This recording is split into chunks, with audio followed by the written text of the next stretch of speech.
চট্টগ্রামে শুরু হয়েছে অমর-একুশে বইমেলা। নগরীর এম.এ. আজিজ স্টেডিয়াম সংলগ্ন জিমনেশিয়াম মাঠে মেলার উদ্বোধন করেন গৃহায়ন ও গণপূর্ত মন্ত্রণালয়ের উপদেষ্টা আদিলুর রহমান খান এবং চসিক মেয়র ডাক্তার শাহাদাত হোসেন। প্রথম দিনেই মেলা প্রাঙ্গণ পাঠক, লেখক, প্রকাশকদের আনাগোনায় মুখর হয়ে ওঠে। জহিরুল ইসলামের ক্যামেরায় আরও জানাচ্ছেন রাজীব বড়ুয়া।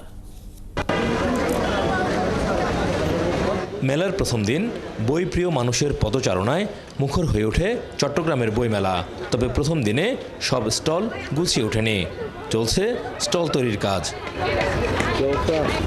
তারপরও প্রিয় লেখকের বই খুঁজতে মেলায় আসেন সব বয়সের মানুষ। বড়দের হাত ধরে বইমেলায় আসেন পরিবারের শিশু কিশোররাও। আমি আমার বাবার সঙ্গে এসেছি বইমেলাতে। আমার বই পছন্দ হচ্ছে যে ছোট মামার ভূতবাড়ির মালিক মোহাম্মদ। এখান থেকে আমি ডোরিমনের বই, গল্পের বই, ভূতের গল্প এগুলো কিনবো। মোটামুটি থ্রিলার টাইপের বই আমার থেকে খুব ভালো লাগে।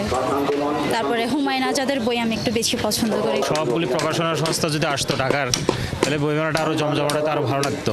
রাজনৈতিক পট পরিবর্তনের পর বইমেলা নিয়ে শঙ্কায় ছিলেন প্রকাশকরা। তবে সময় মতো বইমেলার আয়োজন হওয়ায় খুশি লেখক, প্রকাশক এবং আয়োজকরা।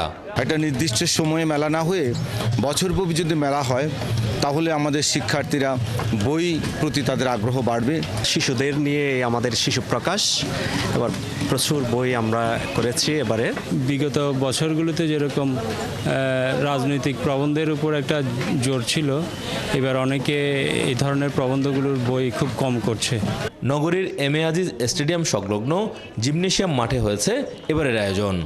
উদ্বোধনে এসে উপদেষ্টা আদিলুর রহমান জানান, বই পড়লেই নতুন প্রজন্ম ভাষা আন্দোলন, মুক্তিযুদ্ধের সঠিক ইতিহাস জানতে পারবে।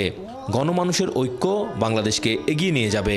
আমাদের যেন প্রতিনিয়ত মনে থাকে যে এই ঐক্য রচিত হয়েছিল 5ই আগস্ট। সেই ঐক্য যেন কোনো অবস্থাতেই কোনো শক্তি ভেঙে দেওয়ার চেষ্টা না করতে পারে। সিটি মেয়র বলেন, নতুন বাংলাদেশকে গড়তে হলে জানার বিকল্প নেই। আমাদের পবিত্র গ্রন্থ আল কোরআনে প্রথম সেন্টেন্সটাই কিন্তু ইকরা বিসমি রাব্বিকাল্লাযী খালাক, পড়ো তোমার প্রভুর নামে যিনি তোমাকে সৃষ্টি করেছেন। কাজে আমাদেরকে পড়তে হবে, এটার কোনো বিকল্প নেই। এবারের বইমেলায় চট্টগ্রাম ও ঢাকার মোট 118টি প্রকাশনা সংস্থা অংশ নিচ্ছে। মেলা চলবে প্রতিদিন বিকেল 3টা থেকে রাত 9টা পর্যন্ত। রাজীব বড়ুয়া, 71, চট্টগ্রাম।